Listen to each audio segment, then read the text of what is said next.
कहते हैं कुछ कर गुजरने का जज्बा हो तो पहाड़ों के बीच से भी इंसान रास्ता बना लेता है, और ऐसा ही कर दिखाया है अभिनव शर्मा ने। यूपीएससी ऑल इंडिया में 130वीं रैंक आई है। अभिनव शर्मा मेरठ के देलीगेट थाने के इंस्पेक्टर रमेश चंद शर्मा के बेटे हैं। एक तरफ अभिनव है, एक तरफ उनके पिता रमेश चंद शर्मा। पहले अभिनव से बात कर लेता हूँ। अभिनव, पहले तो आपको बहुत बहुत बधाई, शुभकामनाएं। Thank you. कैसे सफलता मिली? मतलब काफ़ी टाइम लग गया, बट काफ़ी मेहनत करी थी और भगवान की कृपा रही, आसपास वालों लोगों का सपोर्ट रहा, तो इसलिए फाइनली सिलेक्शन हो गया। कितने घंटे पढ़ाई की थी? मतलब वो बहुत डिपेंड करता था, अटैम्प्ट टू अटैम्प्ट और फेस टू फेस। तो जैसे प्रीलिम्स में थोड़ा सा कम पढ़ के काम हो जाता है, लेकिन मेंस के टाइम पे थोड़ा ज़्यादा पढ़ना पड़ता है। इंटरव्यू के टाइम पे भी थोड़ा सा कम से काम हो जाता है। तो I guess person to person depend करता है। अच्छा, जैसे आपको चौथे अटैम्प्ट में सफलता मिली, लेकिन एक अटैम्प्ट, 2 अटैम्प्ट, 3 अटैम्प्ट, कभी ऐसा सोचा कि हाँ मंजिल तक नहीं पहुँच पाऊँगा? मतलब लगता तो काफ़ी था। जैसे फर्स्ट अटैम्प्ट में भी काफ़ी मेहनत करी थी, लेकिन प्रीलिम्स ही नहीं क्लियर हुआ। फिर सेकंड अटैम्प्ट में प्रीलिम्स भी क्लियर हो गया, मेंस भी क्लियर हो गया, लेकिन फिर इंटरव्यू रह गया। फिर थर्ड अटैम्प्ट में सिलेक्शन हो गया था, इंडियन पोस्टल मिला था। तो कई बार जब मन के अनुसार चीज़ नहीं हो रही थी तो बुरा लगता था, काफ़ी लगता था कि छोड़ देना चाहिए ऐसा, लेकिन फिर आसपास वाले लोगों का सपोर्ट था तो इस वजह से कंटिन्यू रखा एंड फाइनली सही हो गया चीज़ें। लेकिन कहते हैं जब 1-2 बार नाकामयाबी हाथ लगती है तो यूथ को देखा गया वो या तो रास्ता बदल देता है या ये सोचता है कि मैं वहाँ तक नहीं पहुँच पाऊँगा। ऐसे में कौन ऐसे आपके दोस्त थे या पेरेंट्स थे जिन लोगों ने आपको बांधे रखा कि बेटे उस टारगेट तक तुमको जाना है, लक्ष्य को हासिल करना है? जैसे मैंने पहले बताया, आप एकदम सही कह रहे हैं कि आसपास वाले लोगों का सपोर्ट बहुत ज़रूरी होता है। तो मेरे मम्मी और पापा जो थे तो उन लोगों का बहुत ज़्यादा सपोर्ट रहा। एक्सटेंडेड फैमिली का भी बहुत सपोर्ट रहा, वो हमेशा हौसला अफजाई करते रहते थे। एंड टॉकिंग ऑफ फ्रेंड्स का रोल बहुत इंपॉर्टेंट था। तो मेरे 3-4 दोस्त थे जो साथ में प्रिपरेशन कर रहे थे। तो मेरी एक फ्रेंड है, वो ऑलरेडी सर्विसेज में है, उसकी भी लास्ट टाइम 110 रैंक आई थी। तो साहिद अरसनी थी, फिर एक अविनाश था। तो ऐसे 3-4 लोग थे जो साथ में रहते थे, साथ में पढ़ते थे हम लोग। तो काफ़ी मोटिवेटिंग रहता था वो। स्कूलिंग कहाँ से है? 10th और 12th मैंने मुरादाबाद से किया है।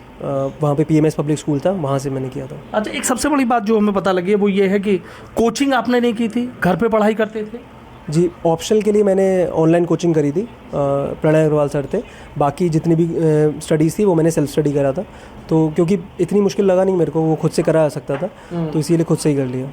अच्छा, कोई कहता है मुझे डॉक्टर बनना है, कोई कहता है मुझे इंजीनियर बनना है, लेकिन आपने सोचा था IPS ही बनना है? मतलब बचपन में पापा को देख के ऐसे लगा कि मेरे को भी बनना है, लेकिन उसके बाद फिर जब डिसीजन लेने का टाइम आया तो मैंने भी इंजीनियरिंग ही करी। IIT पटना से मैंने BTech किया।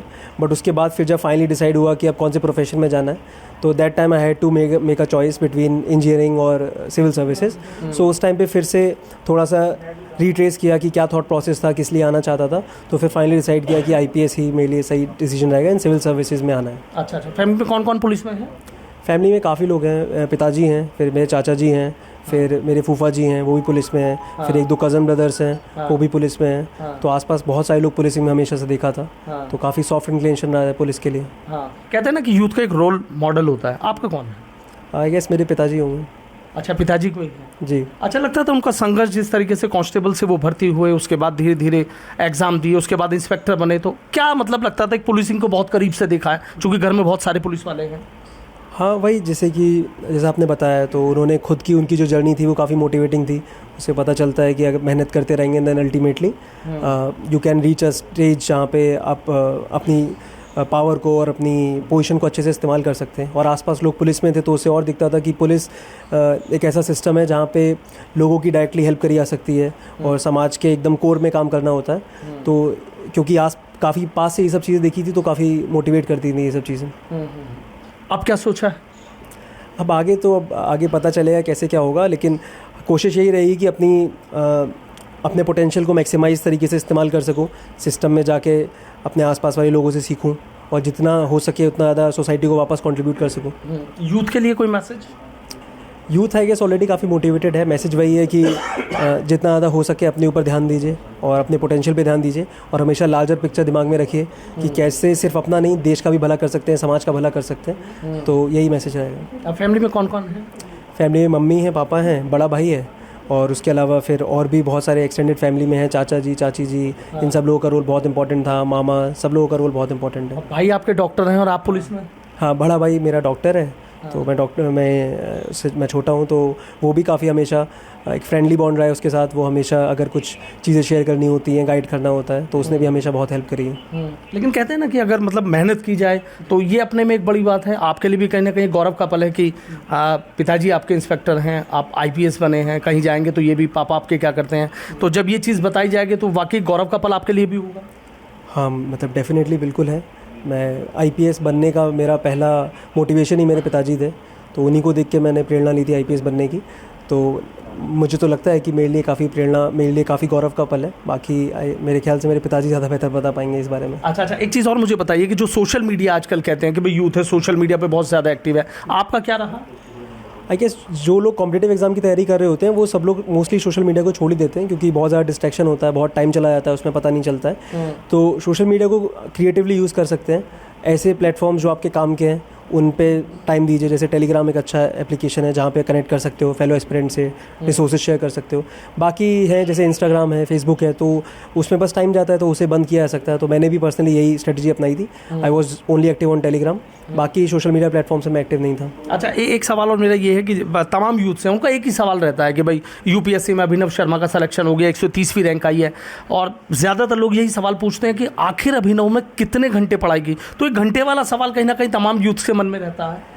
तो मैं यही एडवाइस दूंगा, जैसे मेरी खुद की जर्नी ऐसी रही है। जब फर्स्ट अटेम्प्ट में जब मैं था तो मैं भी यही देखता रहता था कि कितने घंटे पढ़ते हैं। कोई भी टॉपर वीडियो देखता था कि कौन कितने घंटे पढ़ रहा है, और मैं सोचता था कि अगर मैं उसे बीट कर दूंगा तो मैं भी बन जाऊंगा।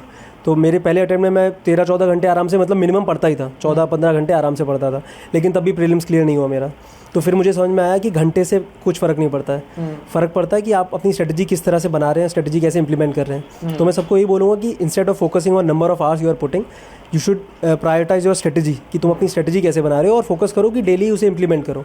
बस वही मैटर करता है। अच्छा अभिनव, जो 4 अटेम्प्ट है उन 4 अटेम्प्ट के बारे में जानना चाहूँगा थोड़ा सा, ताकि जो यूथ है उनको भी पता लग सके कि भाई कामयाबी मिलती है, थोड़ी संघर्ष करना पड़ता है, मेहनत करनी पड़ती है, पीछे कदम ना खींचे। तो वो 4 अटेम्प्ट जानना चाहूँगा आपसे, किस तरीके से रहा था? तो जैसा मैंने बताया, तो पहला अटैम्प्ट मेरा 2021 में था, तो उस साल I was not able to clear prelims. फिर सेकंड अटैम्प्ट 2022 में था, तो उस साल प्रीलिम्स क्लियर हो गया था, मेंस भी क्लियर हो गया था, बट इंटरव्यू थोड़ा सा ख़राब हो गया था, तो इसीलिए फाइनल लिस्ट में नाम नहीं आया था। आई गेस शायद 14 नंबर कम थे मेरे। एंड फिर 2023 में थर्ड अटैम्प्ट हुआ था, उसमें फाइनली सिलेक्शन हो गया था इंडियन पोस्टल सर्विसेज में। और फिर इस साल दोबारा अटैम्प्ट दिया था, तो अब इस बार आईपीएस हो गया। सोचा था 130वीं रैंक या आसपास कहीं? मतलब अब इतना टाइम लग जाता है, तो क्योंकि यूपीएससी एग्ज़ाम बहुत अनसर्टेन है, हमेशा कुछ कह नहीं सकते कि ये रैंक आए ना आए। बस इस बार सारी चीज़ें काफ़ी अच्छी गई थी, तो इस बार होपफुल था, क्योंकि इंटरव्यू भी ठीक गया था, मेंस भी ठीक गया था, तो होपफुल था कि रिजल्ट में नाम आ जाना चाहिए। लेकिन बहुत अनसर्टेन है, तो कुछ कह नहीं सकता था कि क्या होगा।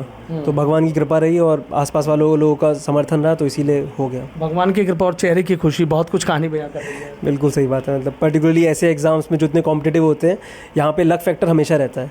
तो कई बार होता है किस्मत अच्छी होती है, कई बार होता है ख़राब रहती है। तो इसीलिए मैं तो मानता हूँ कि इस एग्ज़ाम में लक और ईश्वर का साथ, ये सब इंपॉर्टेंट फैक्टर्स होते हैं। अच्छा, बहुत बहुत शुक्रिया अभिनव। अभिनव के पिता हैं दिल्ली गेट थाने के इंस्पेक्टर हैं रमेश चंद शर्मा। सर, आपसे जानना चाहूँगा, आप इंस्पेक्टर कांस्टेबल से शुरू किए, एग्ज़ाम दिए, इंस्पेक्टर बने, बेटा सीधा आईपीएस, खुशी के पल आपके शब्दों से जानना चाहूँगा। नहीं, मुझे तो ही लग रहा है मैं सपना देख रहा हूँ, क्योंकि हम गांव देहात के रहने वाले, पुलिस में कांस्टेबल भर्ती हुए थे, डिपार्टमेंटल एग्ज़ाम दे के हेड हुए, डिपार्टमेंटल सब इंस्पेक्टर हुए, इंस्पेक्टर हुए। तो हमारे लिए तो इंस्पेक्टर होना ही बहुत बड़ी बात थी। और ये तो मुझे ये लग रहा है कि सपना देख रहा हूँ मैं। इतना बड़ा काम बच्चे ने किया है, उसने मेहनत की है, और सबसे बड़ी बात यह है कि ईश्वर ने कृपा की है। मेरे लिए आज मेरी लाइफ का सबसे बड़ा दिन है।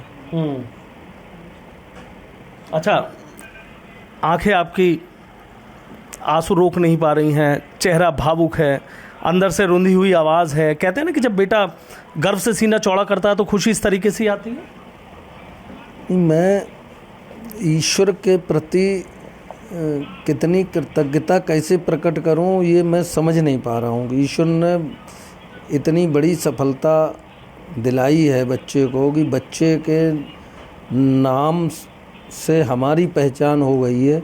इससे बड़ी बात एक पिता के लिए दूसरी नहीं हो सकती है। अभिनव में अभी एक बात कही आपने, देखा कि तमाम यूथ हैं, अलग अलग उनके रोल मॉडल होते हैं, लेकिन उनका सीधा कहना है कि मेरे पापा रोल मॉडल हैं। उनका संघर्ष मैंने देखा है, कैसे पुलिस में जाते थे, कब पुलिस में से आते थे, किस तरीके से रहता था। नहीं, मैंने लाइफ जो जी है प्रैक्टिकल लाइफ जी है। जैसे मुझे पता है कि अगर मैं बच्चों के सामने झूठ बोलूँगा तो बच्चे भी झूठ बोलेंगे। मैं किसी कारण से अगर मैं घर पे हुआ और मेरी ड्यूटी चल रही थी कहीं बाहर और मुझसे मेरे किसी हायर ऑफिसर ने अगर पूछा कि कहाँ हैं, तो मैं बच्चों के सामने फिर मैं झूठ नहीं बोला। मैंने अब डांट उनकी खा ली, लेकिन ये कहा कि मैं सर घर पे हूँ। इन लोगों के सामने मैंने कभी भी झूठ नहीं बोला। और दूसरे इन बच्चों को मैंने ये कोशिश की कि थोड़ा इन्हें मोटिवेट करूं। जब हम जाते थे, इन्हें ले जाते थे, ट्रेन दिखाते थे, उसका जनरल बोगी, जो लोग चलते हैं जनरल बोगी में लंबी लंबी दूरी की बिहार जाने वाली ट्रेनों में, गैलरी में 10-10, 20-20 लोग भरे होते थे। वो दिखाते थे कि बेटा ये लोग देखो पढ़े नहीं हैं तो ये ऐसे सफ़र कर रहे हैं। फिर इन्हें एसी वाली बोगी दिखाते थे कि देखो बेटा ये पढ़े हैं, इनका अलग केबिन है, इनका टॉवेल, इनका कंबल सब कुछ यहीं सरकारी मिला हुआ है। गाड़ियाँ में दिखाता था, जब टेम्पू पे पीछे टंगे हुए 10-10, 15-15 छोटे हाथी पे टंग के जब जाते थे, मैंने दिखाता था कि देखो बेटा ये वो लोग हैं जो पढ़े नहीं। बड़ी बड़ी गाड़ियाँ जाती थी, इन्हें मैं दिखाता था देखो बेटा कि ये आदमी पढ़ा था, इसलिए ये एक गाड़ी में अलग जा रहा है, इसका चलाने वाला अलग है। अब ये तुम्हारे ऊपर डिपेंड करता है कौन सी लाइफ तुम्हें जीनी है।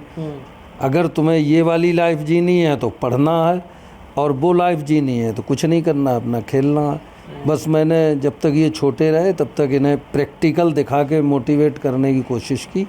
बाकी इनकी अपनी स्वयं की मेहनत है, इनकी पढ़ाई में मेरा कोई बहुत विशेष योगदान नहीं है। और जैसे कहते हैं ना कि घर ही पहली पाठशाला होता है, तो घर की पहली पाठशाला में आपने जो प्रैक्टिकल चीज़ें दिखाई कि अगर पढ़ोगे तो इस तरीके से कामयाब होगे, नहीं पढ़ोगे तो इस तरीके से, तो लगता है माँ बाप अगर इस तरीके से बच्चों को मोटिवेट करते हैं, हकीकत से रूबरू कराते हैं, तो फिर कामयाबी इसी तरीके से मिलती है। हाँ, मैं अपने साथियों से भी कहता हूँ इस बात को। मैंने कहा बच्चे जो हम लोग बताते हैं वो नहीं सीखते हैं, बच्चे जो देखते हैं वो सीखते हैं। अगर बच्चे हमें झूठ बोलते देखेंगे तो वो भी झूठ बोलेंगे, और बच्चे जब हम उन्हें प्रैक्टिकल दिखाएंगे कि देखो बेटा ये पढ़ने वाले की लाइफ है, ये बिना पढ़ने वाले की लाइफ है, तो वो देख के सीखेंगे।